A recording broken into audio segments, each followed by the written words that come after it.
ci ren ndax ci atum 2011 ci waxtu bi ngeen ko sosoon dinañ dikk ci xayma ak seen liggéey ak seen taxawaay tey ñu njëkkee xew-xewi jamono coronavirus beeg couvre-feu bi kilifa yi dogaloon ñu ni jeexoon na dimanche altine démb gi kenn xamut nooy def ñu toog ba ngoon rek ministre intérieur génn ci télé bi ne couvre-feu amaat na am na ñu jàpp ni ay xiini mii na dëgg la indi ci yëf yi jiixi jaxase xel yi yéen nu ngeen ko jàngatee Antoine Diome ministre intérieur kàdduy démbam yeeg couvre-feu bi ni dañ koy lawal Ndakaaru ak Kees. D'abord il faut dire que ni ko juriste yi jàngatee teguwul ci yoon donc moo tax boo xoolee avec le régime de Macky Sall gis nañ lépp luy gymnastique ci mbirum juridiction ak ay loi ki tappale ki lay yu nguur musa def ci Sénégal fexe na ba voteloo ko ba defloo ko applique dugal gouverneur yi ci biir mbir mi te juriste yi nee nañ du yoon kon mu nekkaat beneen tappale bu ñu tegaat ci kaw table mais bettuñu parce que aussi tamit soo xoolee ni nguuru Macky Sall doxi man du ma wax sax couvre-feu un coup de force lay def forcing lay def essayer noot askan bi xam nga ñëw jàpp lu mel ni Dakar ak Thiès muselé leen comme def leen comme bande de Gaza terewut virus bi di law terewut virus baa ngi ci biir dëkk yi Kaolack am na démb 17 cas ñu ne ñi ngi naan beneen dëkk ak beneen gox ça veut dire que tâtonnement total la ñu gis ci gestion pandémie bi et man j'aimerais bien que Macky me dise ñan ñooy ay experts am parce que dans un pays sérieux quand un président prend une décision comme état d'urgence assorti de couvre-feu nga ne experts yi ñoo la ko conseillé di nga wax quand même experts yi ñan la pour que askan bi am référence ci experts yooyee ñan la ak lan lañ def ak fan lañ toj mais man xaw ma ban expert la parce que expert yi am na lu ñuy wax voilà mais ñan ñoo ko constitué est-ce que ñooñu toog nañoo taskatu xibaar yi wax joxe les vraies raisons parce que bu ñuy waxee lii yeneen médecins experts médecins yi wax na leneen la ca des te on s'est rendu compte que au contraire la décision de Macky Sall moo nekk le vecteur de propagation du virus en réalité parce que au Sénégal qu'on ne se trompe pas Sénégal mënoo fi def distanciation physique par exemple yow ñeenti kër mooy nekk ci ñeenti néeg mooy nekk ci kër gi. bàyyi li ngay wax. non ñeenti néeg mooy nekk ci kër gi. néegu maam ak sët yi ñooy fanaanandoo ak jànq bi néegu góor ñi ñeent la ñu doon ñaare la fa ne néegu jigéen ñi juróom la ñu doon ak néegu paa beeg mère bi boolu añ yéen a koy bokk ku nekk sukk boolu ree yéen a koy bokk ku nekk sukk fan la distanciation physique mën a am foofu nga ñëw ci car rapide yi ñëw ci bus yi tataay ñu ne déet na waaye nga dem ci marché yi ñu ne déet na waaye 4 millions d'élèves joxoo leen masque joxoo leen sanitizer joxoo leen dara même bëccëg bi mel ne tulleeg male nga ne léegi yow 20 heures dugg leen seen kër yi virus bi noctambule la wala moom guddi lay génn c'est-à-dire que comment est-ce que un état sérieux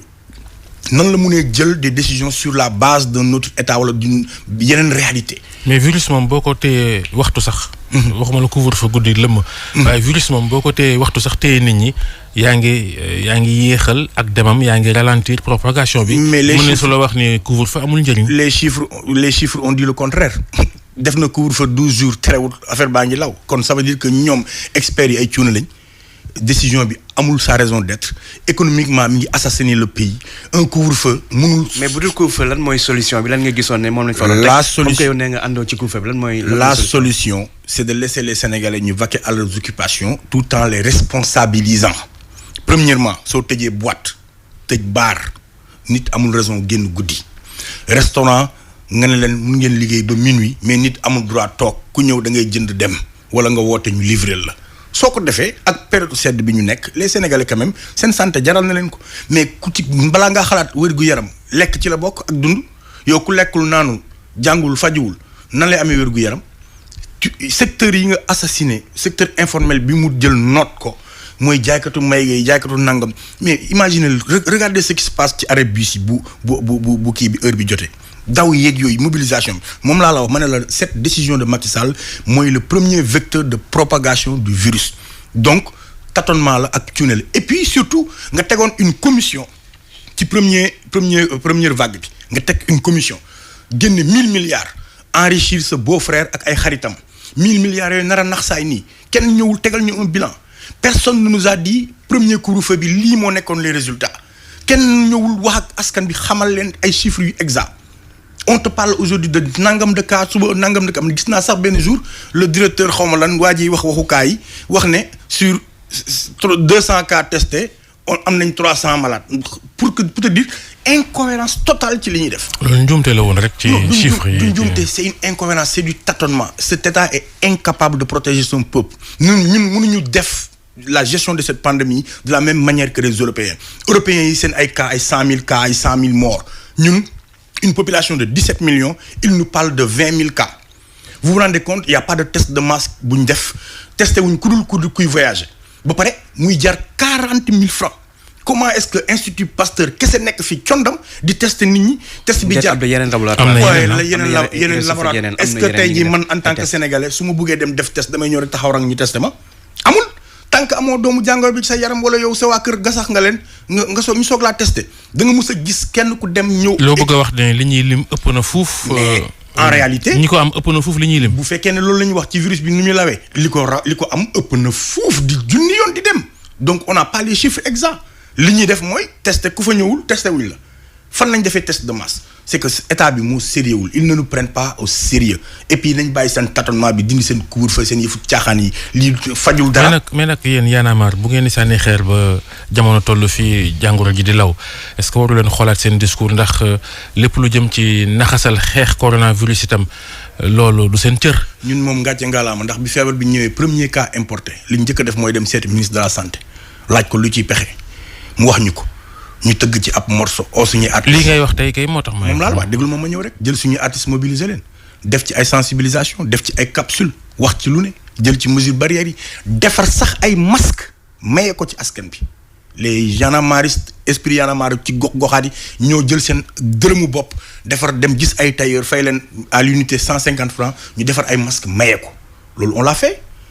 mais est-ce que après qu'est-ce qui s'est passé derrière. On a vu un ministre de la santé bu taxaw vanté wu que ne Sénégal mooy deuxième pays bi gën a baax et puis moom ci boppam il s'est mué en expert de santé ne man espéré wu ma deuxième vague. ça veut dire que bu ngeen waxee noonu est-ce que personnalisé woon ne débat bi teg ko ministre de la santé wala njiitu réew alors que c'est pas ça réew mi moo am problème jàngoro ji réew mi la laat. waaw mais jàngoro ji wala leneen lu munti am ci am réew les seuls responsables c'est les dirigeants de ce pays. les seuls responsables ñoom ñoo war a jël les mesures ya war a tax jàngoro bi jóge fi pour mun a aider population yi ñu mun a survivre. mais askan wi sàmmoontewul ak li ñu déglee ci moytu coronavirus itam ñàkk a takku masque ak ñoom seen ak di amal ay ceeta ki ngénte ki xew. désolé ki ko njëkkee mooy Boun Abdallah Dionne bi ñu aayee julli moom moo njëkk a dem julli ji jumaa ki ko njëkkee mooy Marième Faye Sall gis nañ ko ci ay vidéo ngénte ñi ko njëkkee mooy président bi ci boppam def na tournée économique fi ñuy waxee fi jafe-jafe yi gën a bëree Diouf Sarr di inaugurer ay pont te lendemain bi ñu ne deuxième vague il faut qu'on arrête nañu bàyyi le secteur informel ñu liggéey seen liggéey ñu seet d'autres solutions les solutions sont ailleurs au Sénégal on peut pas parler de distanciation physique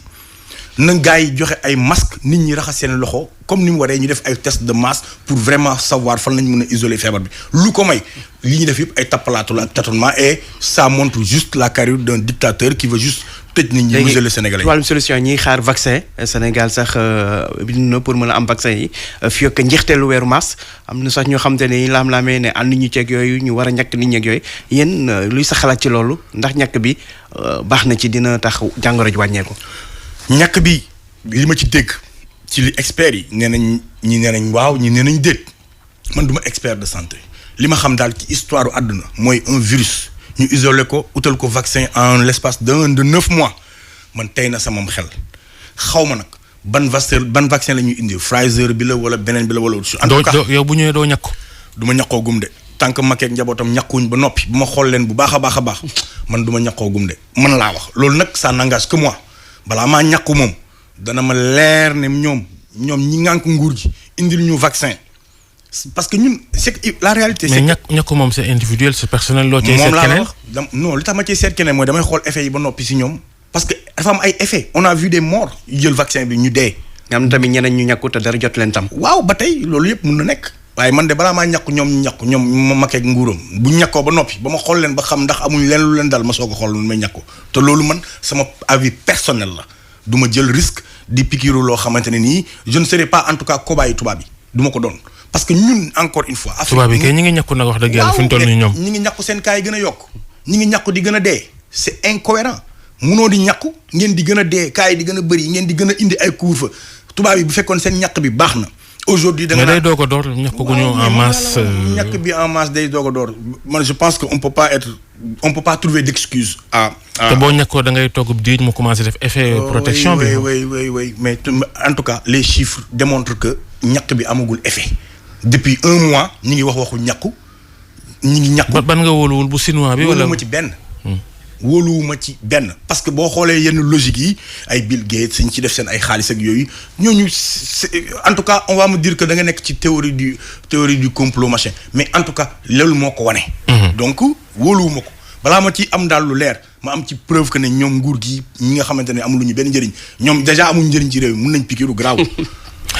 caat bu Y'en a marre kon Y'en a marre gi nga xam ne ci nga bokk. fukki at am na ko ci ren. ci waxtu yu ñu toll ci atum 2011 ci ngeen ko sosoon. gan xayma ngeen di def ci seenu taxawaay est-ce que la woon mi ngi fi ba léegi ci yéen nag ni leen askan wi gisee la ngeen ca mën ci taxawaay gi nga xam ne moom ngeen gàlloo ne moom ngeen bëgg a defal askan wi jàmmaarloo kilifa yi ngir ñu doxal est-ce que Y'en a marre ga woon ca njëlbeen ak fukki at gannaaw loola benn la. waaw dama jàpp ne fukki at moom organisation société civile bu ko am ci am réew mu mel nii. njiit yi faagaagal bu ne teg nañ ko galgal bu ne tëgg nañ ko parce que je rappelle que bi ñu génnee ci 2011 Abdoulaye Wade dem 2012 Macky ñëw la stratégie de Macky Sall c'était de récupérer lépp lu fi nekkoon dynamique il a dit je casse l'opposition réduire ko à sa plus simple expression gis nañ ko ñenn ñi isolé na leen ñenn ñi tëj na leen ñenn ñi récupérer na leen mouvements sociaux yi constitué woon M23 ñëpp récupéré na leen Youssou Ndour Penda Mbow Souleymane Jules Diop keneen ak keneen ñun mu wooñu ne ñu kaay leen ñu liggéey musuñoo jox nag xaalis musul tenter corrompre ñu waaye proposé nañu ay poste ñu ne ko ñun bëgguñ bañu ñu beru liggéey boo dëngalee ñu jàkkaarloog yow mu ne yàlla na ma yàlla musal ci jàkkaarloog yéen en fin stratège en fin politicien ce qu'il a essayé tentative de décrédibilisation du mouvement say ay confrères ñoo ñu fi jiñoon xaalisu Lamine Diack ba tey ils n'ont pas réhabilité le mouvement Y'en a marre les enquêtes ont prouvé que amul kenn réhabilité wuñ. non xaalis bi amul signature amul reçu amul dara moom day naxaare prouvé enquête moom la cay génn lu ne yéen enquête bi dara da leen cay réer virgule ëmp leen ci. lu ñu jaarale ci suuf nees koy gisee. waaw dama ne la enquête laa la wax bu am. enquête du gis lépp. lu jaar ci suuf enquête du ko gis waaw Babacar d'accord ku ñu jugé en tout cas génn nañ ko leer na kenn réhabilité wuñu te on a pris un sacré coup par rapport ñun ay famille la ñu am ay doomu gor lañ jógewuñ ci duñu ay ñi ngeen di attaqué di leen xas est-ce que ñoom duñu ay gor tam waaw ñi ñuy attaqué dañ leen dénk alalu réew mi ñu passeree ko ay corps de contrôle de l'État épinglé leen loolu lu leer la ñun corps de contrôle de l'État bu mel ne OFNAC ñëw na càmbar ñu caytuñu xool suñu biir ak suñu biti ne awma lu ma leen toppee kon ñun foofu ngàcce ngalaama mais dama ne face aux Sénégalais nous avons pris un sacré coup à cause de ay mensonges yu am yéen am ngeen xaalis de te musique bi doxul mais ma yeggali rek Babacar loolu beneen débat bàyyi ma wax la waaw maa ngi ñëw maa ngi wax donc loolu am na fi ñu ngi résister et depuis 10 ans regardez ce qu'on a fait en dehors de la contestation bi nga xamante ne nii pour yéen la presse loolu moo spectaculaire c'est ce que vous relayez le plus mais li ñu def en profondeur dugg ci biir gox-goxaat yi rencontrer les populations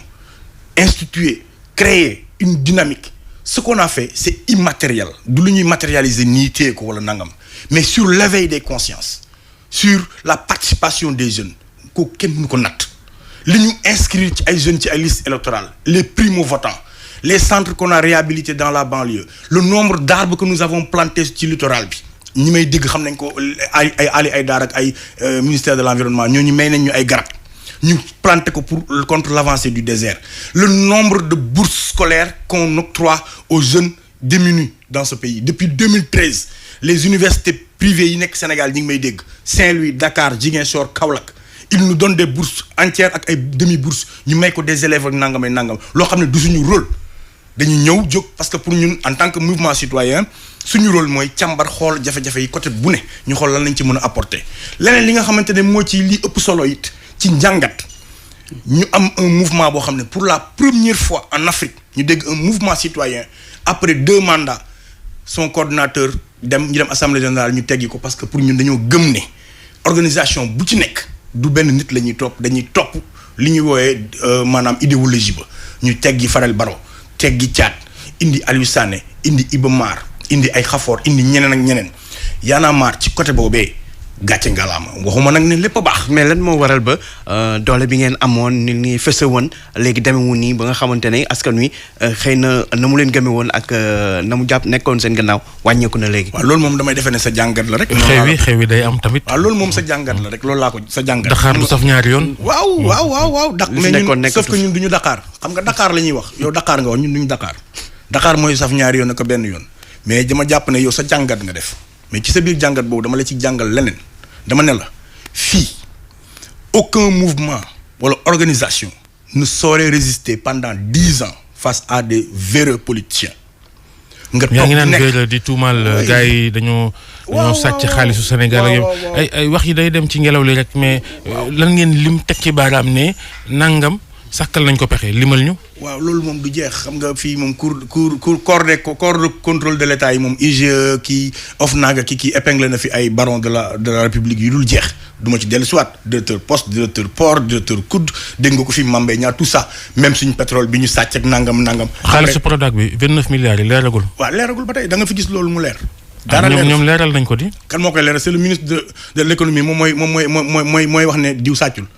C'est pas un ministre de l'économie qui doit rendre un jugement sur une affaire de corruption et autre chose. Non, c'est à la justice sénégalaise. muy encore beneen faille bu ñu gis ci réew mi que cette justice n'est pas indépendante. En tout cas, s'il y a des magistrats yu libres, mais la justice elle est prise en otage par le pouvoir exécutif aujourd'hui. Comme cette assemblée qui est inutile dañ ko war a dissoudre parce que amul lu ñu njëriñ. Une assemblée qui ne nous représente pas. am réew moom day am assemblée. waaw mais lii du assemblée. lii mbootaayu nguur la état la rek bu toog ci benn bërëb di fa wax ay waxam lu président bi indi mu jàll comme dans du beurre ñu tàcc ko fecc amul lu ñu benn njëriñ man je ne m'identifie à aucun député sur 150 peut-être 5 moo ci baax. amul keneen koo may limal ñeneen ñoo may limal tegal ma ne fa li ma la bëgg a wax ba wax la ko mooy ne Babacar Sànq laal nga benn poñ dama ne la Y'en a marre du liggéey activisme du liggéey politique du liggéey ñun ñëpp ngay gis ku ci ne da nga am sa liggéey bopp man samay preuve liggéey boo ko bëggee gis cliquer léegi di nga ma gis ma nekk fépp ci tournée groupe kër gi bi ma bokk naka noonu ñeneen. Aliou Sané bul nañu musique yow tamit mbas mi dara doxut kenn tëggul. waaw mais man musique rek seen bambaa ngi naat. musique loolu foog ngeen wax ñu fu ngeen ko jëlee mooy naat c'est que macha allah bu leen catu maa ngi sant yàlla et que musique rek du sama liggéey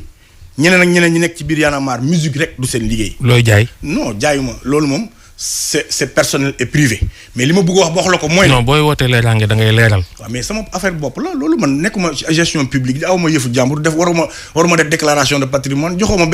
ma benn mandat yi bàyyi caaxaan yow looy liggéey. à propos de mandat. voilà nee ñu Macky dana xuus jàll. 2024 loolu moom du ma ci wax xamul tax. parce que perte temps la pour man Macky moo la gën a xam ne mënut ne. moo la ko gën a xam mënul nekk juridiquement mënul nekk normalement amul fu mu mën a jaar ba def ko c'est-à-dire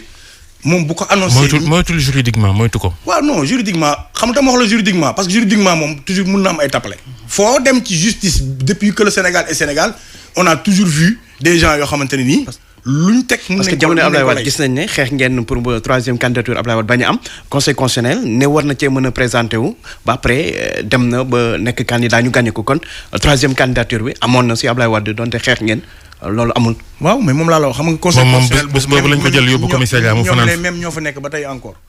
ñaar ñoo ci yokk ça veut dire que li Macky doon critiquer yépp moom ma nga ca les mêmes personnes yi mu doon xas ak a ŋàññi ci conseil constitutionnel ñoom ñoo nekkaat foofee donc man du ñooñu laay xaar man dama jàpp ne dama koy defal un appel solennel monsieur le président de la République Sénégal ñoo lay déglu vous avez la lourde responsabilité de maintenir ce pays ci jàmm bu fi indi benn tension c'est sa responsabilité. jërëjëf loolu moom moo ko war a def. jërëjëf Thiat bu Y'en a marre